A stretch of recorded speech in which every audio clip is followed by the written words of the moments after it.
Welcome into episode 316 of the Sources Say podcast, your go-to Kentucky basketball and recruiting podcast on the growing KSR Podcast Network. I am your host, Jack Pilgrim of Kentucky Sports Radio. Very unbelievably happy to be joined today by none other than Sean Smith of Go Big Blue Country. Sean, how the heck are you? I'm much better than what I was a week or so ago. And, we talked earlier in the week about the win against Ole Miss, but this was one that really gets you back feeling good about what this team can be when it matters most. And it had to get one in that environment. And it got it in an environment where no one really expected them to, other than you.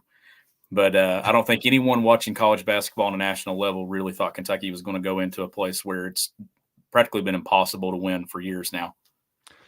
I mean, 3 losses at Neville Arena in 3 years. I mean, 43-3 is just an absolutely absurd home environment that there is a reason why it is considered the best home court advantage in college basketball, arguably. I mean, Lawrence and obviously at Rupp at its peak, that there's an argument there. But I think on a game-by-game basis, on a Tuesday night at 9 p.m., the peak of Auburn basketball in that environment is up there nationally. Pretty firm consensus that they're at least in the top 3, top 5. So let's talk a little bit about that. Obviously, 70-59 victory down on the Plains.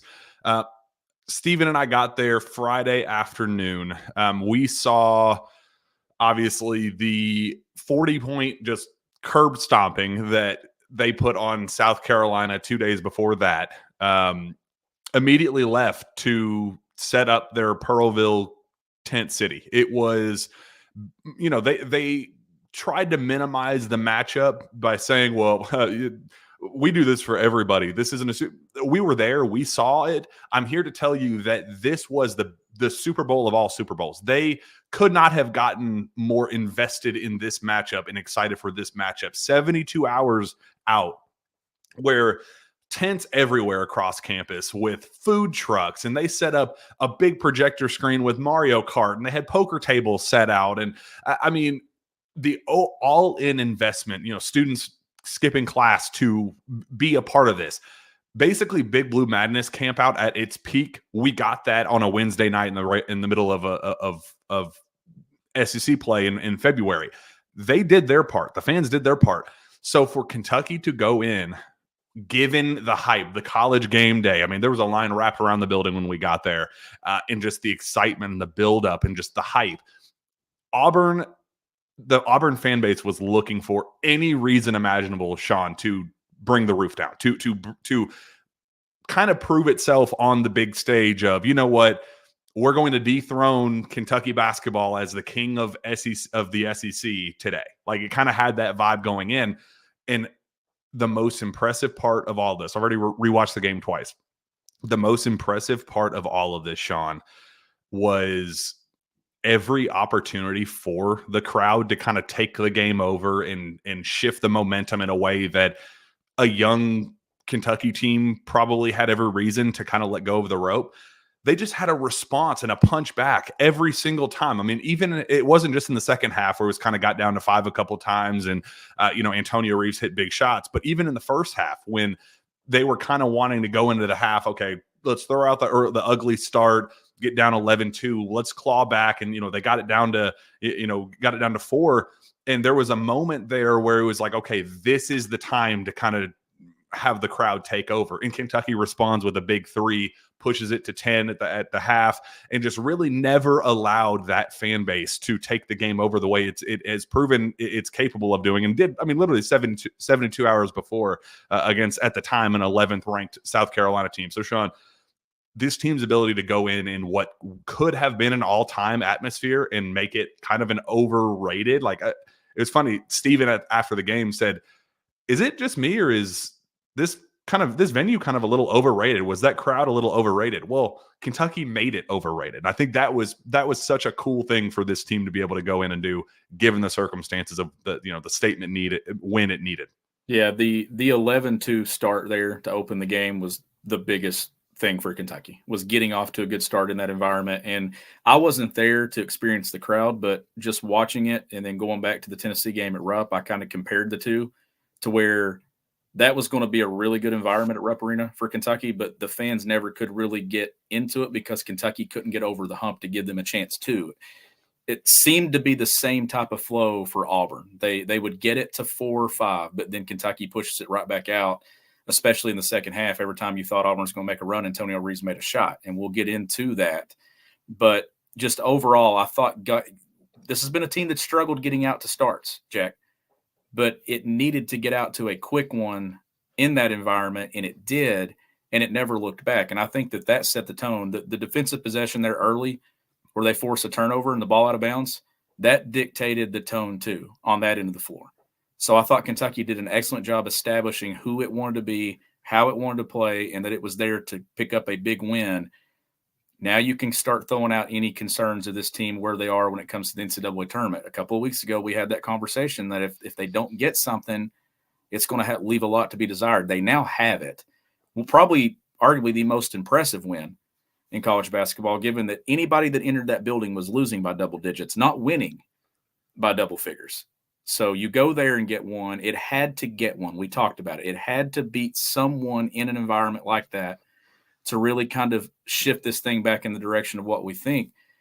And man, they did it. Like the vibe has completely changed again. Give John Calipari and staff a ton of credit. Thought they had a great game plan and did a good job coming into that environment and getting a win. And he was kind of feeling himself in the press conference afterward, but just an unbelievable win. Their best win of the season by far. And it's one to build on. Back in the top 20. It doesn't completely cancel out what happened for 3 games, but at least gets the bad taste out of your mouth. And now you can start looking forward and thinking, all right, you're putting some good stretches together defensively now, and Ken Palm's reflecting that. Like, this is a team that for all the fall has jumped over 40 spots in adjusted D in just a week. And it goes back to what I said. It's marginal, very marginal how you defend. And if they keep doing that, Jack, like this could be a team that maybe settles in somewhere comfortably on the defensive end of the floor. In how cool is it that this was kind of a player-led movement? We talked about that after the Ole Miss game, where we admitted after that game we loved what we saw with what Kentucky did on the defensive end. The opponent was who it was, but we just loved the tenacity it brought. That it brought the physicality in that one. And talking to the players after the game, and they said we kind of came to Coach Cal and said, we think that we might be a pressing team. We want to kind of set the tone early by guarding you 94 feet and just seeing what that does to us in the half court. Like, let's see if our approach guarding full court and getting up in you for 94 feet, how does that translate to everything else in terms of just the engagement and the concentration and the focus? Maybe that's the missing link here.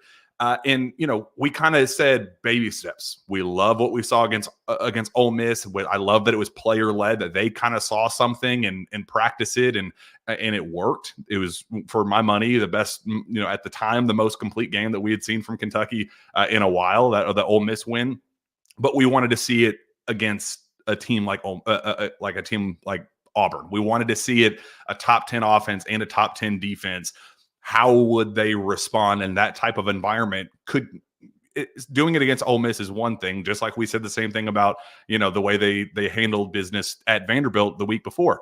That's one thing. It's a good thing. You never apologize for SEC wins, but you had to show the same growth in that environment against that opponent. And for them to go out, throw that first punch, get up 11-2, but dig in defensively and come up with stops and just have the physicality and just bring it. Sean, they brought it in a way that we have not seen this Kentucky team do all season long. We talked about that fork in the road after that 3-game home losing streak, where we kind of said this thing could go south in a hurry if they don't figure something out. Just there has to be some type of improvement on that end, or you don't want to talk about that possibility and what the other side of this could look like. But the two extremes of this team could either miss the tournament entirely or win the national championship was the widest gap in college basketball. And it was frustrating because you knew that it had that potential, but it could also have the potential of sinking, the ship sinking in a hurry. So for them, with their backs against the wall, given the circumstances, given the situations leading up to it, for them to go in and throw that punch, I mean, man, that was the defensive effort all around from start to finish. The first complete 40-minute performance on the defensive end that we've seen from this group all season long. Yeah, and you mentioned it a moment ago, baby steps. You're not going to – when you're defending the adjusted defensive number of 124 in the country, you're not just going to jump overnight and be a top 5, top 10, top 20 defensive team in college basketball. But it comes down to breaking it down into segments. And I've been about that from start to finish the season to this point. How are you defending in a sample size of 4 to 6 games? And now you've put 2 back-to-back. And when you jump 40-plus spots in adjusted D, you are defending like one of the best teams in college basketball in that 2-game sample size. So now it's about building on it for game 3, game 4, and let's look back on this thing here in another week and a half, and then let's dissect the numbers of, okay, you got to win 6 in a row to win the NCAA tournament. What is this team defending like against good teams? Because this is a good stretch coming up. You got Alabama here in a week. You got LSU. Like there's some tough games coming up. But the biggest thing about Saturday night, is it gets you back in the conversation of getting out of Thursday in the SEC tournament. You're back in play for a top 4 seed in the league. You're actually back in contention to win the league regular season. You get Alabama coming to town here in a week that you can get a chance to get a win there. It's at least put you back into good territory. South Carolina having some slippage after the loss at Auburn, and then they blow the lead against LSU. So you want to see Kentucky take care of business here in a few days, but it's at least put itself back in the hunt and seeding too. Like this could be a situation where you see Auburn and Kentucky kind of flip when it comes to seed lines here pretty soon if Kentucky continues some momentum. But just getting a win in that environment and then leading for 38-plus minutes? Didn't trail for a single second. 38-39 time leading, 121 tied, 0 trailing. And the points off turnovers too. Like even though what was the overall turnover numbers? You have the box score there. Was it like 12 to 11 or was it anything, or how many turnovers did Auburn have? It was 12 for Kentucky and 12-11 differential. And then the points were what? 70-50, like points off turnovers, 23-10. All right. So that means Kentucky literally scored off every single Auburn turnover. That is sick. That's what that, and when you look at it like that, yes, the turnovers are the same. And this goes back to my whole offensive rebounding thing. There's always a number that you look at to see where did you really dictate what you did against this opponent. You look at those numbers even, but the points off of are nowhere close. That was a significant thing that Kentucky did, and that's taking defense and turning it into offense, which is what has been missing for this team. You have a good offensive team that was just doing it on the offensive end of the floor, but they weren't creating opportunities to get out and do it. They only scored 70 in this game, but it needed those defensive starts to turn into transition opportunities. Antonio Reeves hit a big in-rhythm transition 3 in the first half to push it out to 9. Moments like that, and that's the biggest thing about his performance to me. It wasn't the most efficient. I believe he settled in 8 of 20. 3 of 6 from 3. 3 of 6 from 3, missed a couple of free throws. Now, the 3 of 6 from 3 is efficient. Mm-hmm. But overall, it's not his most efficient game, but it's not about the efficiency in this one. It was about the moments. When the shots came, where they came from, and how Kentucky needed them to continue putting Auburn away. Those were big boy shots. That was an All-American type performance just given the moment, not the overall box score. It was, did this guy rise to the occasion and make shots when you need him to? And he answered the bell there. And how funny is it that his reputation up to this season, I think going into this year, and I think it's because some of the loudest, biggest moments, he's gone quiet. And obviously the Kansas State game kind of left, a bad taste in some people's mouth, and he kind of had that reputation. But more often, I think this is the 9th game, true road game, that Antonio Reeves has had 20 plus since he arrived in Lexington. Like, this dude has just guts, like guts upon guts for him in those moments. And like you talked about that in transition 3 to put it up 9, like that was probably like the 6th most clutch shot that he hit. But like, that was also a tone setter. The tone, Antonio, But there were 4 or 5 different moments in the second half by himself where it was just down to 5, hit a 3, down to 5, let's get a driving layup. Like, it was just little chips here and there that you go, dude, this guy, he is the anchor of this team. And I love that Cal, kind of in the midst of kind of grandstanding performance that we'll talk about in a minute after the game, but just addressing that Antonio Reeves is a pro. Like, we know that he's an All-American. If you don't see that as a national guy, you're wrong, and you probably just need to be watching him more closely, because everything that he's doing up to this point in terms of consistent overall efficiency and production, you're just not going to find it anywhere else in college basketball. He has lived in that 16 to 25 point range all season long, with some outliers to the greater end. Cal singling him out and saying, yeah, he needs to be in the national conversation for some of this stuff, but he's also a pro. This is a guy that came in as a true catch and shoot guy that really didn't have a lot into his game.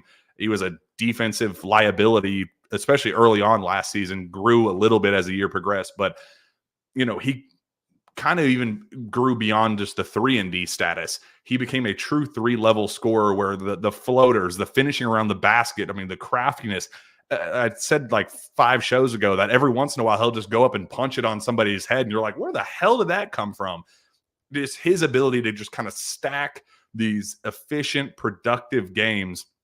And in this moment, for him to just rise to the occasion every time Kentucky needed a basket, every time that Auburn was ready to kind of just take the roof off the place, he just kind of said, this is my house.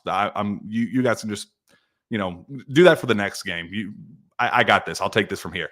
Just awesome performance for Antonio Reeves, who is, I think, clearly a draft guy. I think when we kind of look back on this, he's probably firmly in that second round range. But I don't know how if you're a team drafting in the late first round, that you don't look at what Antonio Reeves is doing and saying, you know what, that guy can impact winning at the highest level. I want that. I want that fit on my team, because I think he's going to be around the NBA for a very long time. I think he's got the goods. I really do. Yeah, and he's now matching the moment and stuff with it. That was a big topic going into the season, was, can you depend on him in crunch moments to where he can, make shots for you to win games? And I know the Kansas State game is thrown out there a ton, and the Kansas game earlier in the season, but he's having moments, and you still don't want all of it to weigh on him. Like, you still want this to be a combination of Rob and Reed and everybody, and it will be as you move on. But we were talking turnover numbers a moment ago and points off. You can look a little bit deeper here too. Offensive rebound numbers. I talked to you all in the group Saturday night that it was getting late in the game, and I was like, there's only one area that concerns me. But then when I go back and rewatch the game, Auburn had like 4 offensive rebounds on one possession, where it was just playing basically tip ball at the rim. They missed a couple of threes. But dig a little deeper in the offensive rebounds. You lose the number overall. Auburn grabs 14, Kentucky gets 10, but go look at second chance points. Kentucky gets 20, Auburn gets 10. That's another situation where Kentucky scored on basically every single offensive rebound it got. So when you're looking at numbers overall and the points off turnovers, the second chance points, you may have lost it when you had more than they did or less, but you made the most of your opportunities where Auburn could not. And that's growth to me in that area. So that you kind of look at those 2 areas of the game, and you see in Kentucky 18 to 24 at the free throw line and stuff in a tough place to play. Like, didn't shoot a ton of threes. We didn't see the 25, 26, 27 3-point attempts, but the ones that Reeves made were massive. And I think that that's probably the big takeaway here, is just how Kentucky was able to do this and win a game by 11 in an environment where people have been getting beat by 40 and getting beat by 20. Like, this, for where it came and how the fashion that it came in, this was one of the biggest wins of the last 5 years in this program, just given what they had done to this point and what in the desperation of having to have it, if that makes any sense.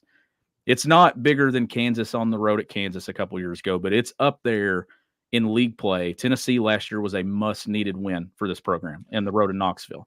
I compared it to that one Saturday night just because it was kind of unexpected, but just the way that they won both of those games, they kind of did things that the other team does well, And Saturday night, like Kentucky did the stuff that Auburn typically does to people.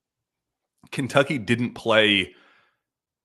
They played with desperation, but they didn't play desperate. They played with confidence. And so I mentioned this on the rapid reaction, but I got a text yesterday, or the day before the game, and I kind of I put this on Twitter as well. I guess it was in the hours leading up to the game. I woke up Saturday morning and was like, man, this game just has this weird vibe of Tennessee last year going to Knoxville as a 10.5-point underdog, where everybody in the college basketball world was just watching for Kentucky's demise, like waiting for that moment of, okay, again, like the dethroning thing, like that. This is not, a team with as much talent as imaginable that Kentucky has, not living up to the hype. And this could be a kind of a breaking point moment of the season where things really start going downhill in the statement win that it needed. And it just had that vibe of, man, I think that they're going to go down there and not just win, but win comfortably. Like, I just have that weird gut hunch that this is going to be the Tennessee game of last year. And I texted somebody from around the program that I kind of had that vibe to it. And the response I got back was, yeah, we're going to win this game. And I was like, huh, I like it. I like that level, that it wasn't we're going to go in and hope for the best. Let's just see if we can fight. No, we're good. We got this. Like, it's that there was that level of confidence around the program that they were going to go in there and make a statement. And the hours leading up to the game, and when we got there, right when the doors opened for pregame shoot around, and there was like an unseriousness with Auburn that they were just kind of joking around. Janai Broom was like staring down Kentucky during pregame warmups and shoot around. 10 minutes left before tip-off, they were launching half-court shots, and just like, it was watching them kind of go through their routine. It was like Auburn is not taking Kentucky seriously. They think that they're going to steamroll us and not even really have to try for it. And Kentucky just had this sense of locked in and engagement that it kind of I felt confident waking up that something was weird about this matchup. And as I inch closer, like the nerves never settled in with me. It was like, I really think they're going to go in there and win this game. And then when the ball tipped off, for them to take that mindset going in and turn it into an 11-2 win, I was like, not only do I think we're going to win this game, but I think they're going to kind of run away with it comfortably. And up 16 late, I mean, it was never close. I mean, this was an opening tip to final buzzer beatdown, even though the score differential is only 11. Like, that was a beatdown. And just the moments, the statements in those individual moments where this is the blueprint. Like, this is the one thing that they just had to see it. It's one thing to say, well, if they just do this, if they just lock in defensively, well, it's kind of between the ears. Maybe they're not fundamentally flawed, but they just don't have that, something tangible to hang on to say, this is how you guard. This is how you defend at the highest level against an elite team. So for them to do what they did and now have this on film and say, this, just go out and do this. And this is also with, they're Auburn fans saying, well, we just missed a ton of open shots and the officiating, we lost because the officiating. Well, also understand, which, by the way, we'll talk about that stupid argument in a second with what Bruce whined about at the podium. But Kentucky also missed uncharacteristic shots as well. Like, you had Reed Shepherd score 4 points, very timely points. The mid-range pull-up kind of to shut down some of the crowd stuff too. 4 points from there's basically 30 seconds of play from Z. Aaron Bradshaw 0. Justin Edwards 4. DJ still 1 of 6 shooting, 8 points with 4 turnovers. Like, Kentucky played a flawed game as well, but still dug in and kicked Auburn's ass. Like, it was an ass kicking, even with Kentucky not playing its best either. So it was just really funny how Auburn kind of changed the narrative from, well, we lost it. You guys didn't come in and beat us. We lost this, and the refs cheated for us. It's like, understand that Kentucky has been able to play this level of basketball, and we've seen them play national championship level basketball offensively, but now they have something tangible to hang on to, a blueprint moving forward on the defensive end. that's kind of a scary predicament for the rest of college basketball. We can kind of meet in the middle with offensive growth and defensive growth. I like this team's chances down the stretch. And now, to me, it's about getting to Saturday. Like, get through this midweek game, because Saturday, to me, Jack, has a chance to be a really, really good environment. You get Alabama coming to town, like that. That's the one that I'm looking at. You can kind of get back on track at home and beat a really good team and a team at the top of the league right now. So get through this week, and you already see, Kentucky moves back up to 17th and stuff. Like, if you don't have the stretch of home losses there, you're probably somewhere near the top 10 or maybe even a little bit higher, but it's still in a good spot, somewhere around the 6 seed line.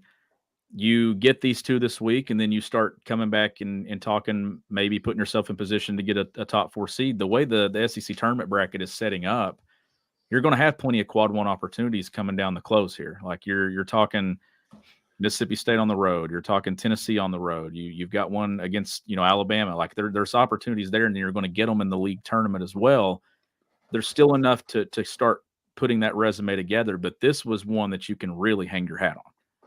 Getting the one at Auburn, that's going to be one of those wins that when you line up on Selection Sunday and you're evaluating teams, and Kentucky's got one at home against UNC Wilmington that's not going to look good. You can't even argue that one. You can't defend it. Yes, they were without DJ Wagner, Aaron Bradshaw coming back, making his debut, but overall you just really can't dissect it anything other than it was a terrible loss. Now you've got one in addition to North Carolina on a neutral floor, and at Florida, you've got something that could arguably be one of the best wins in college basketball this season, given how you won it and where you won it. So that's going in Kentucky's favor too on Selection Sunday. Now, can you get another one somewhere here?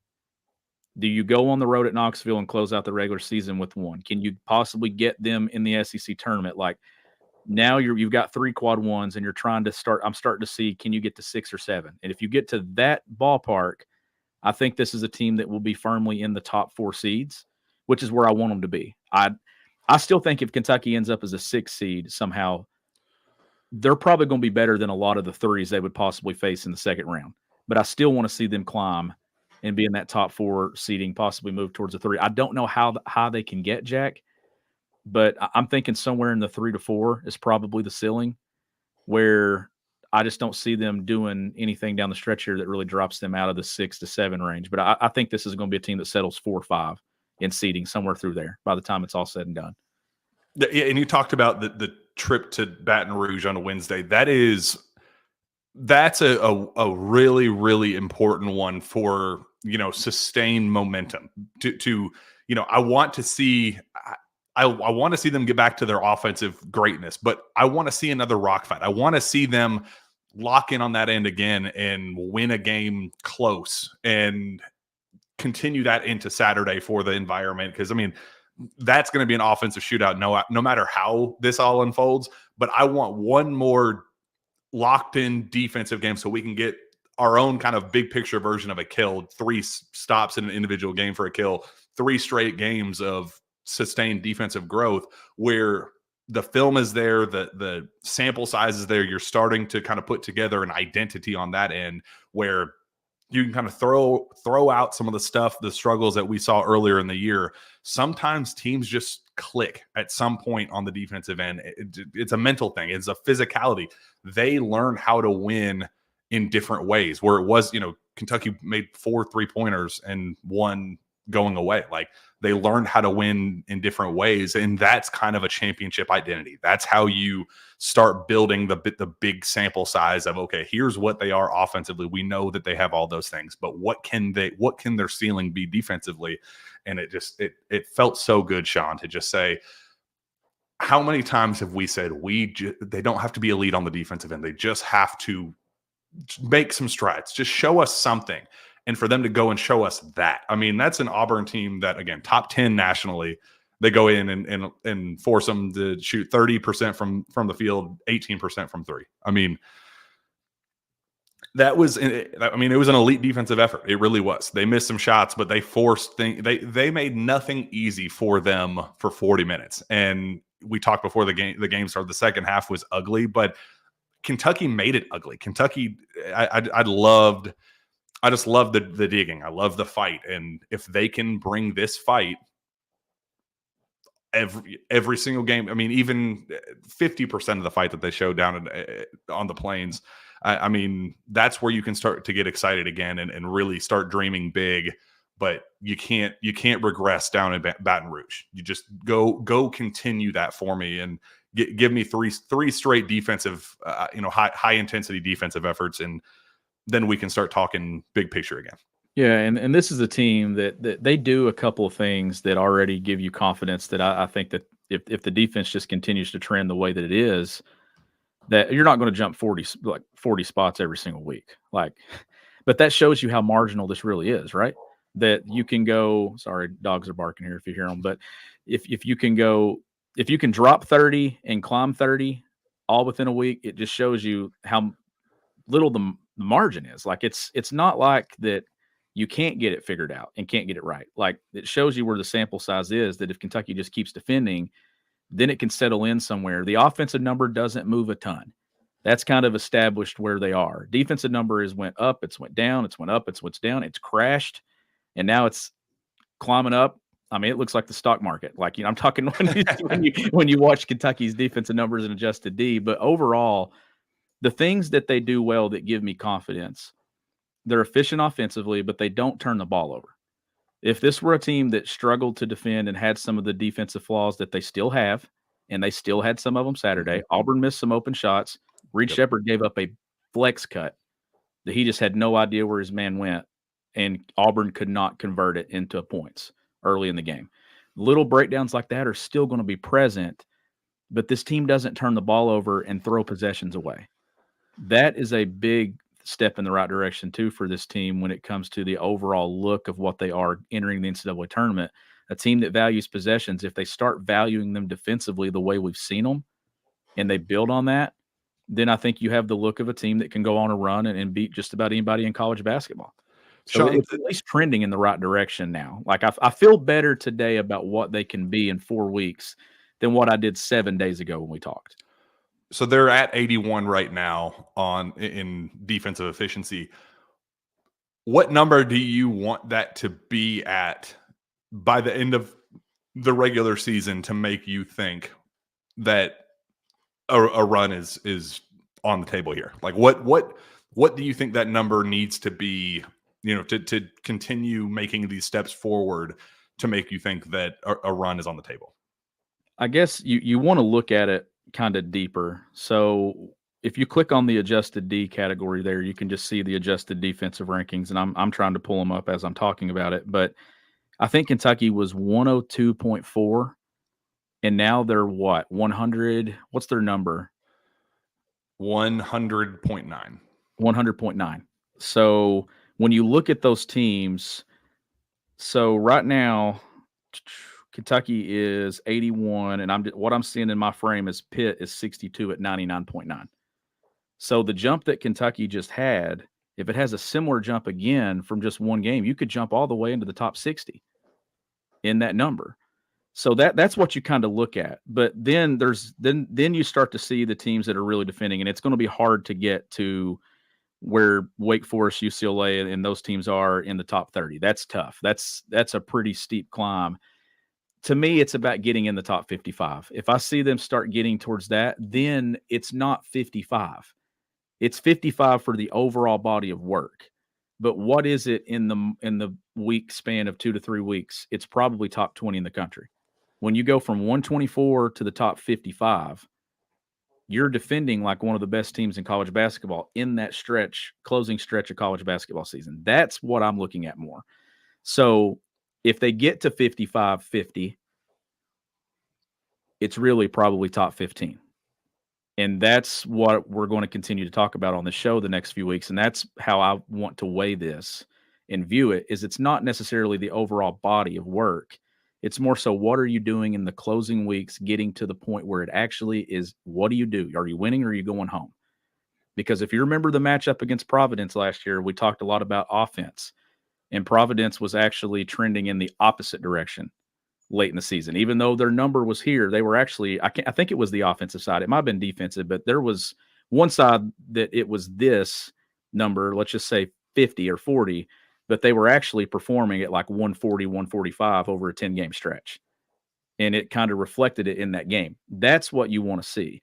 So is Kentucky sitting at 55, but are they actually defending like a top 20 team? And that's all that matters.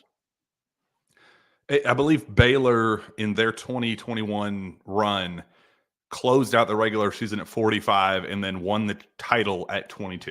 So they were the second best offensive team nationally, which I think Kentucky is still in the ballpark there. Obviously, they're, one of the best offensive teams nationally, but that's kind of a similar vibe of what I was saying. Like, and that was also why it was so alarming when they went through that stretch, and why we said we're not giving up on this team, but the red flags and the sirens are starting to go off because they are trending in the wrong direction with no real sign of recovery. Like, we didn't have anything to hang on to that said, there's going to be the breakthrough moment. That's what it looks like. What a good defensive effort with this team would look like. We hadn't seen that for any semblance of a consistent stretch at all season long. So it's just about the baby steps forward. That's why I love the jump from Ole Miss to Gonzaga to Ole Miss to the last week of defensive basketball to Auburn is just so refreshing, and just that's what you need. That was the one thing that we were missing with this team. I'll take the offense. I'll trust the offense down the stretch. I don't care if I feel confident about that group. We just had to have something tangible on that end, on the defensive end, and we have now gotten a two game sample size of it. Now we got to make it 3 down in Baton Rouge. Sean, a couple other takeaways. Do you have anything else before we want to move on to defense? I was just going to say this. So, I hope people get on KenPom and kind of look at what I'm talking about and what you're talking about as they listen to this episode. So if you don't, just pull up KenPom.com and you can see the adjusted D numbers just by clicking on adjusted D at the top, and it breaks it down, top all the way to the bottom where they're ranked. But the margin, Jack, like Kentucky right now, 100.9, 81st. The 71st team in that category is 100.5, and that's Minnesota.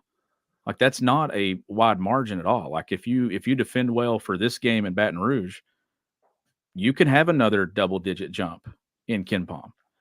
So that's where we're coming from, that this thing, that you don't have to be elite. You just have to continue to take steps towards getting better, all that into the floor, and then the number kind of looks what it looks like. But we'll be able to break this thing down in a sample and a segment here pretty soon and kind of dive in. And I'm trying to get it to 5 to 6 games, because two is a small victory. For this team, it's probably a large victory because we hadn't seen them defend at all. But overall, as a coach, you're looking at it a week-by-week basis. Back to that C word that I keep using, consistency. You want to see it carry over. It carried over to Auburn big time. Now you cannot go and lose a game that you have to win. Like, these are the ones you can't slip up in. LSU, Vandy, those opponents you can't slip. There cannot be slippage there. Those are the ones that crush you in resume. You got to go and beat them, and then you set up an opportunity against a team that's also in a similar number of you in adjusted D in Alabama, and a team that's leading the league right now. Like, this week that you just finished, if you build on it and have another week like this, and you put together a 4-game winning streak, and you beat a couple of teams that are right there in NCAA tournament, top 4 or 5 seeds in the tournament, now you're starting to talk about what Kentucky can do when it matters. And I think that's probably going to be the biggest takeaway. How do we view Kentucky 6 days from now? That's going to be the big discussion. Can they build on it, or do they have some slippage again? Because I don't need slippage. Not anymore. Everything's forward from here. Just keep giving me baby steps. Let's hit reset very quickly with a message from our latest partner, Monticello Bank.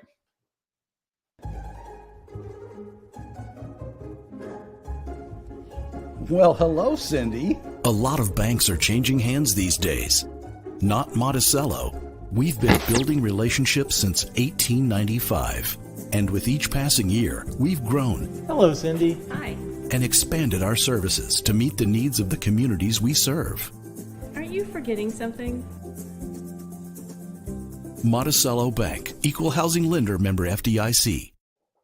The Source to Say podcast is also brought to you by Andy Ludicky and MyPerfectFranchise.net. Andy is a franchise consultant as well as franchise owner and helps people find franchises that fit their skill sets, financial requirements, time to commit, and more. His services are 100% free, and he is here to help if you have any questions about business ownership. You can learn more and contact Andy anytime at www.myperfectfranchise.net. KSR is also thrilled to partner with our good friends at Fayette Heating and Air and H2O Maestro. Their team of experts are ready to handle all your heating, cooling, plumbing, and electrical needs. To learn more and or to schedule an appointment, visit FayetteHeating.com, your #1 complete home solutions company in Kentucky. Sean, we can't go any further without giving Adu Thero some props, man. Like, we talked about it, Antonio Reeves and his All-American candidacy, and how deserving he is of that. But how about Adu Thero? Obviously, the points and just the box score looks good for him, 14 points and 8 rebounds. But he had also a couple really timely moments where Antonio had the big shots that kind of shut up the crowd. But if you're talking about not only shutting up the crowd, but like making their jaws drop to the floor, the fans' jaws drop to the floor on some of these throwdowns. I mean, he had that one where he just elevated to the rafters and threw it down on the lob, just sick. But he also had that bucket late where Auburn was kind of going on a little mini run there. That was, one last effort to try to, get back in the ball game with 3-ish minutes left. And Adu came up with a big dunk, baseline dunk, and just, that ended it. He sealed the win with that baseline dunk late. So it feels like Adu, in the biggest moments this season, he had the Kansas game, he had UNC with the blocks, he even performed well, big picture with the Tennessee game. They lost, but he had a really solid game. And now 2 of the last 3 games, he's gone for 14 and 15 points, rebounded well, defending well. He's doing all the little things that make you kind of see the vision with him long term of what his potential could look like. And what's fascinating to me with Adu is that I still don't even think he realizes just how big, strong, and athletic he is.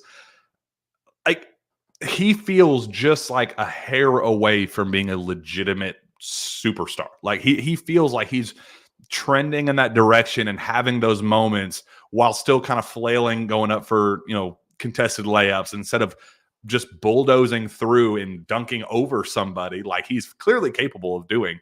He kind of flails himself and kind of tries to go around it, the BJ Boston flipsy doos that Cal would talk about.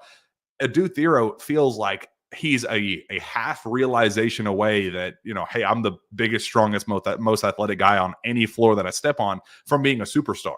We kind of got the vision of that down on the plains, and he had some unbelievably timely moments that helped seal the very impressive victory. Yeah, since he's returned, like, he's had some highlight plays at the rim where he's just had some massive dunks, and it's none of them are just like simple dunks. They're all like, oh my God moments. Like, he put one back with his wrist a couple of games ago. Like, never even got his hand on the ball and put it back. So he adds a physicality to this team that just changes them on both ends of the floor, offensively and defensively. Now, late in the game, it looked like Auburn was trying to force him, especially in the second half, to have to make more decisions, which I want to see how Kentucky kind of adjusts and handles that moving forward if he's going to play a ton of minutes. But overall, his impact and what he does, there's no one else on this roster that can match it. And that's where his value lies. If there's a lot of guys on this roster that are similar, that they do some similar things. They shoot it well, or they handle it well, or they do this well. He does a lot of things that other guys just cannot physically check boxes off in categories. The physicality side is the biggest one. And he just brings an edge about him. He's getting better and better, Jack. Like, this is a guy that I don't even know how much in his mind he actually thinks about the NBA on a daily basis, because he seems to be your typical college trajectory guy. And the guys that Cal hasn't really had here, but his development over the course of last year to this year, and even the development this year from beginning till now, it's been really impressive. And he's a guy that Kentucky needs. But then you talk about the rotation that Kentucky put together. He's finally settling in and playing about 7 guys, and the minutes reflect it. And I think that when you look at this, you get a rhythm and you get some consistency on both ends of the floor. especially defensively. And you're starting to see Kentucky defend at a better clip, and I don't think it's a coincidence. It's because they're playing fewer guys. And I think you're settling in on a rotation, and that establishes who you are in an identity, and you don't have as much shuffling. Even though Trey's out, you didn't shuffle a ton Saturday. You found out what you wanted, and you stuck with it. And I think that was a big credit to John Calipari for doing that.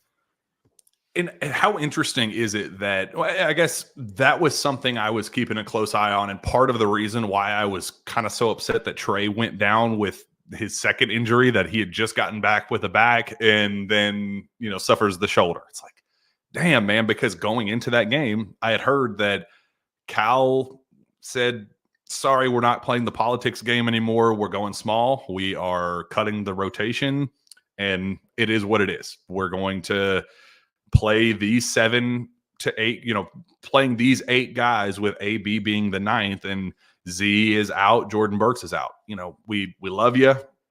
Cal kind of went through his, I'll have you over for breakfast. You can spend the night at my house, but we got to roll with the guys that are going to, contribute to winning right now. And when Trey went out 21 minutes into this plan against Ole Miss, I kind of had that moment where I was like, damn, right when we kind of had that plan of we're tightening things up, we're rolling with this rotation down the stretch. With Trey out, you kind of have to adjust with that. To this staff's credit, they kind of looked at that and said, Trey's out, we're still going to roll with our 7. And AB had 3 minutes. Z technically had 1, but really it was 30 seconds. And Jordan Burks just kind of played some spot minutes with Adu out and Justin replacing him. But the core rotation was 7. And Ugo emerging 36 minutes, 7 points, 3 of 3 shooting, 11 rebounds, couple blocks. I mean, Ugo was terrific for where he came from when he decided to return in the first place, then suffered the injury, then came back and was, he will admit. So all this stuff that we said about Ugo going into the year, about how he was behind and how we didn't know the fit, Ugo has said that like 4 or 5 times now, where he said, I didn't see a role for myself on this team. I was at my all-time low in my basketball career of going, man, I might not just be good enough to be on this team. I don't know where I fit because everybody else is clearly better than me and their roles are carved out. Well, how do I fit into this mix? And for him to take that information and say, yeah, I might be on the outside looking in with this rotation, and just say, you know what? I'm going to prove what I can do in the minutes that I do get. And I'm just going to keep digging and keep taking those baby steps for him individually. And now he is the anchoring 5. He has carved out that role for himself as Kentucky's starting 5 and playing the best basketball of his life, given the opportunity as well. So talk about, next man up. One man's misery is another man's opportunity. The Ugo is the living, breathing example of that, and he was just as big of a contributor to that win. Hard fought rebounds, blocking shots, finishing around the basket, that one punch to close out the game. To win by double digits. Like he was really, really impressive down on the plains, and just is starting to put together really, really impressive stretches of basketball. Sorry if you heard me yell at my dogs. They're going absolutely insane here. But no, Ugo to me has been a guy that we kind of talked about it going into the season, Jack. Like he was going to be the guy that was getting back the latest, that it was going to put him in a position to make things really hard on him. But credit to him, he came in with the mindset, and he adds shot blocking. He adds size. He's been rebounding the basketball. I never thought we would get to a situation, I'm just going to be honest, this year where he was playing 35, 36 minutes on the road at Auburn. With 3 by Aaron Bradshaw. 3 minutes for Bradshaw. I just never saw that ever being a scenario at any point. And credit to him for not just proving us wrong, but proving everybody wrong. And I think maybe even proving himself wrong too. And they needed somebody to just grab a hold of it. And to me, they don't have to be elite. It's just take control of it so this rotation can then settle in. And if it was Bradshaw, it was Bradshaw. If it was Z, it was Z. If it's Trey, it was Trey. They just needed some consistency and something to kind of settle in. And I think now you're starting to get some structure to who Kentucky is. At one point, it was just score, regardless of who was on the floor. Now it's some structure-based stuff.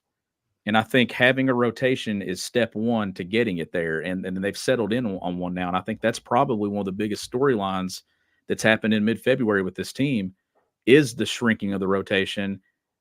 And it's some guys out of it that I just never thought John Calipari would move out of it. I'm just going to be honest here. I thought Aaron Bradshaw would play minute after minute after minute after minute, given who he is, what his potential is, what he's billed as being entering the season. I thought there would be a lot of pressure to force it. Credit to Cal. He's not forcing it. He's given this team the best chance to win, and Ugo's given them the best chance the last few weeks. I never saw it. I'll be totally honest. Never thought we'd see that day come. I just 3 minutes for Aaron Bradshaw.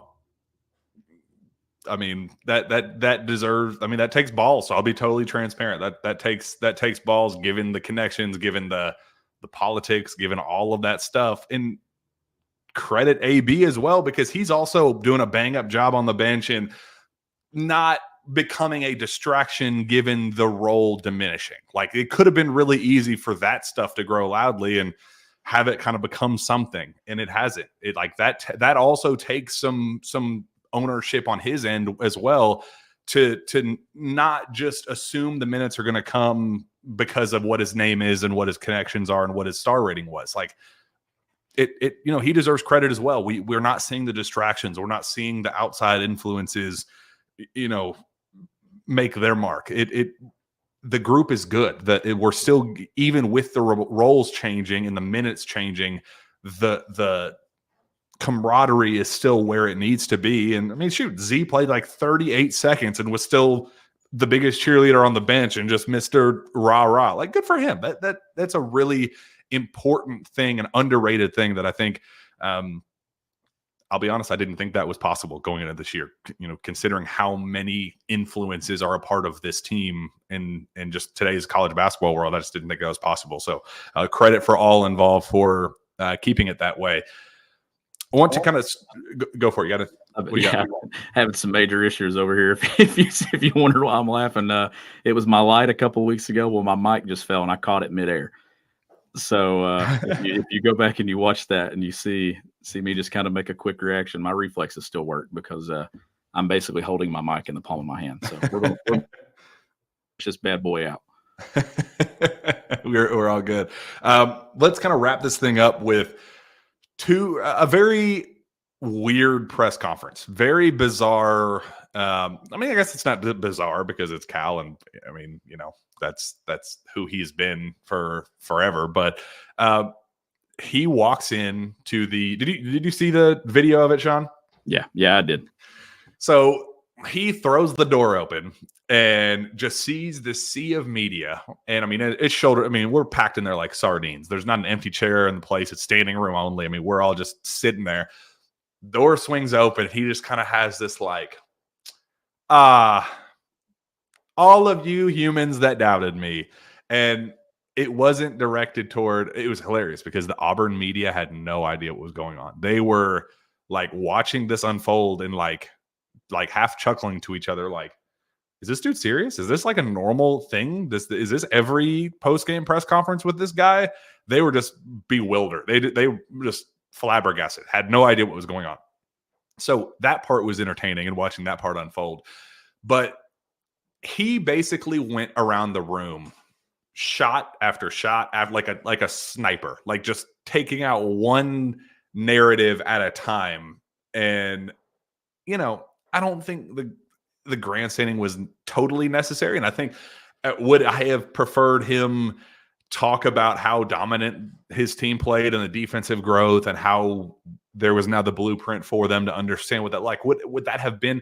But there was also a statement to be made of, don't count us out quite yet. And you want that. I don't care what it takes for your coach to get going and what kind of drives him and the chip on the shoulder. I don't care, because he coached his ass off down inside Neville Arena, and his team put together the best 40 minutes of basketball all season long. So if that's what it takes for him to have enemies, create them, fight off certain narratives, and kind of just have it become something like that, keep it up. I don't care. Like I totally support it. If that's the product we continue to see down the stretch and into March, have as many enemies as you need and snipe every one of those narratives that you need, because that was championship level basketball, and it was hilarious watching it unfold because he was like not naming anybody individually, but basically going out of his way to take the individuals in their the things that have been kind of surrounded, nationally, and the Athletic article and all that stuff. Like, he was singling them out without singling them out, and if that's what it takes, so be it. Yeah, I'm with you. Like, he obviously walked in and definitely felt like there was a lot of people believing that they couldn't go in there and do what they just did. And I think that was, and I would have loved to have seen the Auburn crowd, dude, not know what was going on and who he was talking about. Because he left. He stood up and left after 6 minutes because he said, "I got to get to Indianapolis because I have 6 guys that are about to play in the All-Star game. Peace out." Like, he just stood up and left, and they started chuckling. Like, they all laughed audibly afterward because they were like, "What the hell did we just watch?" It was hilarious, and so be it. If that's what it takes, so be it. Yeah, I'm with you there. Like, he just seeing him stand there and give that opening statement, and then he does his whole yes, Yes. like yes, and I'm just like, this man, like, you could tell that the noise has been there and around this team and stuff in the last few weeks, and you could tell that he's heard it, and I don't want to say he's listened to it, but he's certainly heard it to the point that Saturday was kind of the, you doubted us, and here, look what we did. Everything's going to be fine. I mean, a week ago, he made his "we're built for March," and not everybody accepted that well, because that's been the motto and the line for 15 years now. But March, they may have been built for March, but March hasn't worked out for them in a long time. So I don't think people really accepted that too well a week ago. People didn't accept him not doing his post-game radio show a couple weeks ago. We talked about that. But for all the doubting and negativity and stuff, I think it all kind of came out for him in that moment Saturday night. And he was just there, and he was like, this is my moment, and I'm going to do it, and I'm going to let you all know. And I would have loved to have seen Auburn, though, and the people there, because that's not the biggest media room, and they pack you in like in corners. Like, I've seen 100 people fit in that room, and I still don't know how. And you got some national guys there. Now, those guys know how Cal is, but those local reporters, they have no idea what they're what they're dealing with. And I can see it now, how confused they were of like, what is this guy talking about? So I asked a few people around UK, like, was that planned? Like, did he know who was in that room and kind of like came up with his own internal script? And they were like, I mean, he was aware of who was there, but it wasn't a planned thing. Like, it wasn't like he was telling people behind the scenes, like, watch this, wait till you see wait till you see what I do here. It was kind of an impromptu thing where I think he opened up the door, saw the faces, and was like, what were you coming here to write? Why were you here? I bet it wasn't for what you're going to end up writing. Like, it was, and I appreciate that. But on the flip side of that, you can't now by laying it out there, you can't go down to Baton Rouge and regress. You have now called your shot. I totally respect it, but you also can't follow that up with a stinker at LSU. Like, you have to keep taking these steps forward. You can't give the ammunition back to the people that you have fired shots at now. Like, you can keep firing, but make sure you're on target, because if you miss, they're going to throw those bullets right back at you. Well, as even louder. Like, they are now waiting to blow this up even further. Don't give them a reason to. Keep taking these steps forward. Go take care of business in Baton Rouge. That's all I ask. I call it slippage. You can't have slippage. The foundation has to be solid.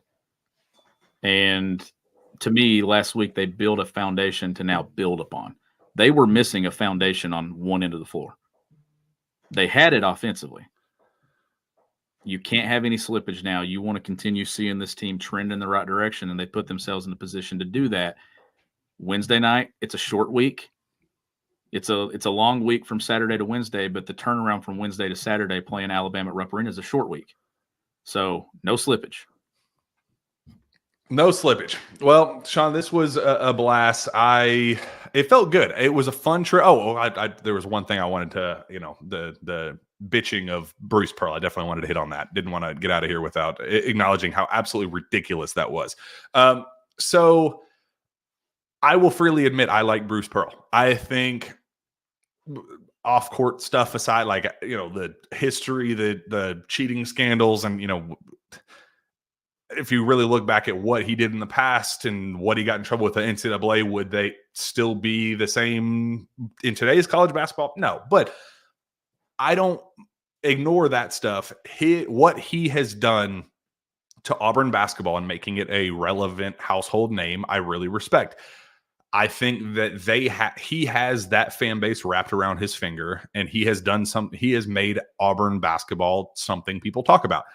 We were at a wing joint on campus, and there was the owner of it was talking to us. Obviously, we were wearing our KSR stuff, and Kentucky. They were asking questions about the team and all that stuff, and we were asking the same follow-up questions to them about Bruce Pearl, and they described it as what Nick Saban was to Alabama football in terms of in terms of national relevance, and what it was when he first got there, into making people care around there. Obviously, it's not a dynasty on the Plains, obviously, but the fact that he has turned it into something people care about down there in ways that they never had in the past is impressive. I thoroughly respect it, and that's why I like him. He wears his emotions on his sleeve. He's a just big personality guy. I respect what he has been able to do down at Auburn. What I don't respect is when you get your teeth knocked in because your team plays arrogant. They're going between the legs in transition and making stupid one-handed passes and shooting half-court shots 10 minutes before the game starts. When you have a team that is clearly unserious going into that game, don't blame the officials like a coward after the game. Especially when you lost the foul numbers pretty handily and the free throw numbers. There was a pretty clear advantage in the two easiest things to look at in terms of how a game was officiated and who was on the receiving end of a well-officiated game that favored your team. We could see with our own two eyes. And after rewatching the game, I got more pissed off about it because there were so many calls that I was like, that's missed. That was an obvious one that the officials favored Auburn. It was one after. I don't think it was a well-officiated game, but I think you'd have to be blind to think that if there was somebody that was favored out of the two, that it was absolutely not Auburn. So for him to use that moment, and he said some of the right things to start with. He said, you got to give credit where it's due. We were outplayed, got to give credit. He said those things, but then said, oh, they were physical. All right. They sure were. In fact, they were so physical. There were a couple plays that I'm going to send to the league. Shut up. Dude, don't be a coward. You were being a sore loser. Take the loss and move on. You have a very good basketball team. Don't be a coward. Yeah, he was very just animated on the sidelines too, which Bruce is an animated person, and it's the best and the bad of him probably. But Cal wasn't the guy crying any Saturday night. It was Bruce the entire time. And you mentioned some of those passes and stuff, like the behind the back passes and stuff in transition. There were bad calls both ways Saturday night. Absolutely. There were some touch calls that were being called both ways. And the second half was hard to watch, and it was hard to establish a flow, which is why it was so important Kentucky had the lead at the half, because even if the roles had been reversed, I don't think anybody was really mounting a comeback the way the second half was officiated on both ends of the floor.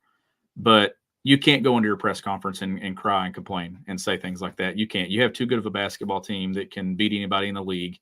That's one of the best environments in college basketball, but it also shows you the magnitude of the moment. Even though Kentucky was number 22 in the poll and had lost 3 in a row at home a few weeks ago, it's still Kentucky, and Bruce was amped up for that opportunity regardless of where Kentucky was. So that says a lot about Kentucky.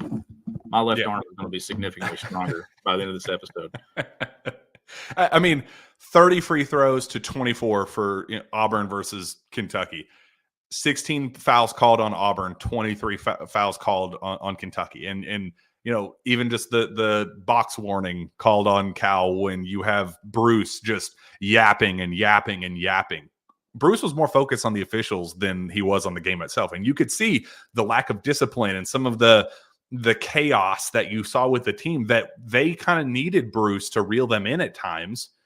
But he was so invested in harping at the officials and making that become something bigger than it needed to be, that he kind of left his team out to dry in so many different points. I was like, damn, he is on one with the officials, and they let him just berate them. And then he still has something to say afterward. Dude, you are on a struggle bus of all struggle buses today. I'm having some slippage myself over here. So. Oh, well, but before your arm falls off because you're trying to hold up your arm, mic arm for the rest of the show, let's go on and get out of here so I can not blow a gasket and have an aneurysm about how Bruce Pearl was a whiny baby at the end of that. So great win, man. That was a blast. I love the environment. I love that it wasn't a next level environment because Kentucky decided that, and that was an awesome thing for them to go do. They went and got the statement win of all statement wins, something they needed, but all eyes are on Wednesday. Got to go win down in a tough, kind of sneaky, tough quad 2 game in Baton Rouge and against an LSU team that has some talent. Got to win that one. Got to just figure out how to keep stacking these solid defensive performances together. Go steal a win down there, and then let's push all of our chips in on Saturday and see how things unfold against the hottest offensive team in college basketball. I think it's gonna be a blast on Saturday. Good, big, very important week for Kentucky moving forward, but they answered the call last week as well. So nothing but positive for me, Sean, as we wrap up. Yeah, and you can follow me on Twitter at GBB Country. I'm going to get that out there before this mic ends up in the floor. Look at this. At least you're not in your car. Like that. At least we're not dealing with Wi-Fi issues. At least we're not dealing with any other nonsensical. Like at least we can make fun of you because of antics, not like a lack of content coming. So that was a blast, man. It was a lot of fun. It felt good to drive home with Steven after a win for a change, because I don't think we've ever come home from a road trip with a win. I think I was starting to think that he was the bad luck charm whenever we would go on these road trips, and then I would have to look like he's the best of Kentucky fans and the worst of Kentucky fans because he is so unbelievably passionate. And every single drive home, like the game would end, it'd be a disappointing loss, and they go, "Damn, there's going to be 8 hours of Steven just not being happy and just wearing his emotion on his sleeve." And that's going to be a long car ride back. And I'm glad that it was an amazing, like we nothing but positivity. And it was a great, well-earned. We deserved that for a change. We deserved a hard-fought win down there. So shout out the Cats for making that happen. You already know where to find Sean. You can find me on Twitter at Jack Pilgrim KSR. Go subscribe to KSR Plus. We're having a blast over there, community building day by day. Make sure you subscribe here if you're not yet. Why are you not? You are a fake fan if you are not subscribed right now. So make sure you do that. Like, keep commenting. Appreciate everybody joining us tonight. This has been a blast. We will see you hopefully with a hard-fought win down in Baton Rouge on Thursday night. We'll see you then.